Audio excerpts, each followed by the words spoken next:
లో ఉన్న ఎథరిక్ పైన ఉన్న యొక్క సూక్ష్మ కాస్మిక్ ఎనర్జీ మనకు సహస్రారంలోకి వస్తుంది.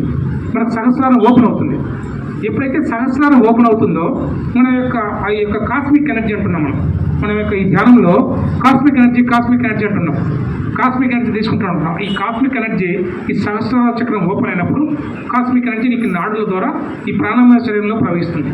ఎప్పుడైతే ప్రాణమయ శరీరంలో ఈ నాడుల ద్వారా ఈ యొక్క శక్తి ప్రవహిస్తుందో ఆటోమేటిక్గా నీ శరీరంలో జబ్బులన్నీ వెళ్ళిపోతూ వస్తాయి. ఒకానొక సందర్భంలో ఎలాంటి జబ్బులు లేని స్థితికి వెళ్తారు.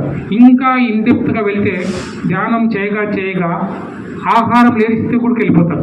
గాలిని ఆహారంగా తీసుకొని ధ్యానం చేసే ధ్యాన యోగులు ఉన్నారు. సూర్యరశ్మిని ఆహారంగా తీసుకొని ధ్యానం చేసే ధ్యాన యోగులు ఉన్నారు. మనము ఆహారము శ్వాసను తీసుకొని చేస్తున్న ధ్యాన యోగులు. మనం ఆహారం తింటున్నాం, శ్వాసను తీసుకుంటున్నాం. శ్వాసను కూడా తీసుకోకుండా కూడా చేసే ధ్యాన యోగులు ఉంటారు. హిమాలయ యోగులు ఉంటారు.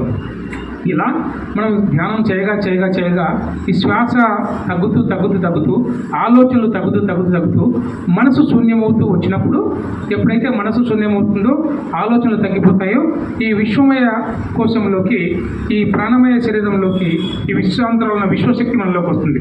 ఎప్పుడైతే విశ్వశక్తితో మనం మమేకమైపోతామో ఈ విశ్వాంతరాల్లోకి మనం వెళ్ళిపోతాం. ఎక్కడికి వెళ్ళిపోయినా మనం చివరికి అంటే శూన్యంలోకి వెళ్తే శూన్యము నథింగ్ బట్ అన్నీ ఉన్న స్థితి. శూన్యంలో నుంచి మనం వచ్చాం. ఈ శూన్యంలో నుంచి మొదట చెప్పాం, ఈ శూన్యంలో నుంచి విశ్వం వచ్చిందని. ఎప్పుడైతే ఈ శూన్యంలో నుంచి విశ్వం వచ్చిందో ఆ శూన్య స్థితిలోకి మనం చేరుతాం. అన్నీ ఉన్న స్థితి, ఏమీ లేని ఈ శూన్య స్థితిలో నుంచి అన్నీ ఉన్న స్థితికి మనం వచ్చాం. అన్నీ ఉన్న స్థితి శూన్య స్థితి నుంచి వచ్చింది. ఎప్పుడైతే మనం ఆ శూన్య స్థితిలోకి వెళ్ళిపోతామో సర్వం మనకి వచ్చి మనం అత్యద్భుతమైన ఆరోగ్యంగా జీవిస్తాం.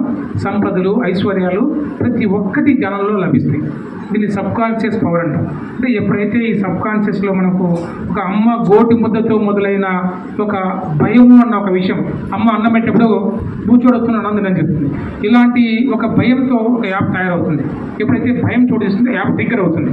ఇట్లా ఈ భయాలు, ఈ యొక్క ఆలోచనలు ఇవన్నీ ఒక 27 ఏళ్ళ వయసు వచ్చేటప్పటికల్లా మన మైండ్ మొత్తం అన్ని యాప్తో నిండిపోతుంది.